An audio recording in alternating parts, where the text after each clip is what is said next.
कभी कभी ऐसा लगता है जैसे हमारी जिंदगी एक उफनता हुआ दरिया है, जहां हर पल चुनौतियां और मुश्किलें हमें किनारे से धकेलने की कोशिश करती हैं। हम सोचते हैं कब तक हमें इंतजार करना होगा, कब तक यह मुश्किल वक्त चलेगा। नमस्कार दोस्तों, आज मैं आपको एक ऐसी कहानी सुनाने जा रहा हूं जो आपको सिखाएगी कि उस तूफानी दरिया को पार करने के लिए सबसे मजबूत नाव कौन सी है। वह नाव है सब्र यानी धैर्य। तो चलिए बिना देर किए इस प्रेरणादायक सफर पर निकलते हैं। एक बार की बात है, एक छोटे से गांव में दो किसान रहते थे, राम और श्याम। दोनों ही अपनी खेती बाड़ी में बहुत मेहनती थे, लेकिन दोनों के स्वभाव में जमीन आसमान का अंतर था।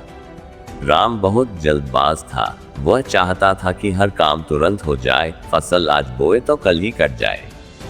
इसके विपरीत श्याम बहुत ही शांत और धैर्यवान व्यक्ति था। वह हर काम समय पर करता था और परिणाम के लिए शांति से इंतजार करता था। एक साल गांव में बहुत कम बारिश हुई, कुएं सूख गए और खेत प्यासे रहने लगे। राम बहुत परेशान हो गया। उसने कई तरह के जतन किए, इधर उधर भागा, लेकिन पानी का कोई इंतजाम नहीं हो पाया। वह हर दिन अपनी किस्मत को कोसता और निराश होकर बैठ जाता। उसे लगता था कि उसकी सारी मेहनत बेकार हो गई। वहीं दूसरी ओर श्याम ने हार नहीं मानी।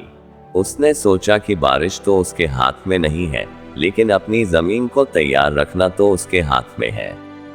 वह हर दिन सुबह उठकर अपने सूखे खेत को जोतता, मिट्टी को ढीला करता और उम्मीद लगाए रखता कि कभी तो बारिश होगी। गांव के लोग उसे देखकर हंसते और कहते, श्याम, जब पानी ही नहीं है तो ये सब करने से क्या फायदा। लेकिन श्याम उनकी बातों पर ध्यान नहीं देता। वह अपना काम शांति से करता रहता। धीरे धीरे समय बीतता गया।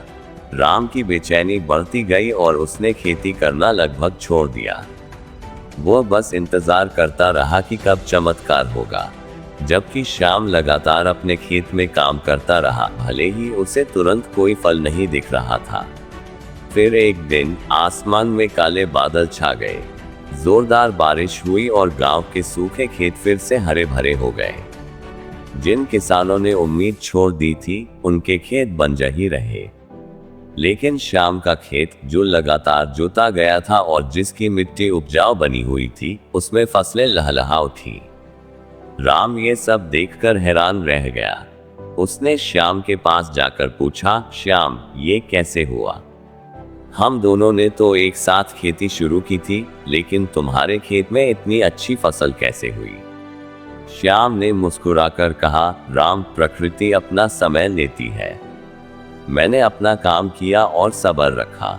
जब बारिश हुई तो मेरी तैयार जमीन ने तुरंत पानी सोख लिया और फसल उगाने के लिए तैयार थी। तुमने जल्दबाजी दिखाए और जब सही समय आया तो तुम्हारी जमीन तैयार नहीं थी। इस कहानी से राम को एक बहुत बड़ा सबक मिला। उसने समझा कि जीवन में सफलता पाने के लिए मेहनत के साथ साथ सब्र का होना भी बहुत जरूरी है। हर चीज अपने सही समय पर होती है और धैर्य रखने वाले ही अक्सर मंजिल तक पहुंचते हैं। तो दोस्तों, इस कहानी से हमें यही सीख मिलती है कि जीवन में कितनी भी मुश्किलें आए, हमें कभी भी उम्मीद का दामन नहीं छोड़ना चाहिए और हमेशा सब्र से काम लेना चाहिए।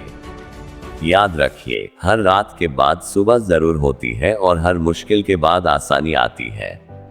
बस आप अपना कर्म करते रहिए और सही समय का इंतजार कीजिए। आपका सब्र ही आपकी सबसे बड़ी ताकत है। मुझे उम्मीद है दोस्तों कि यह कहानी आपको प्रेरित करेगी और आपके जीवन में सकारात्मक बदलाव लाएगी। अगर आपको ये कहानी पसंद आई हो तो इसे अपने दोस्तों और परिवार के साथ जरूर शेयर करें। और हाँ, वीडियो को लाइक और कमेंट में अपने विचार साझा करें। और हमारे साथ इस प्रेरणा की यात्रा पर जुड़ने के लिए चैनल को सब्सक्राइब जरूर करें। धन्यवाद।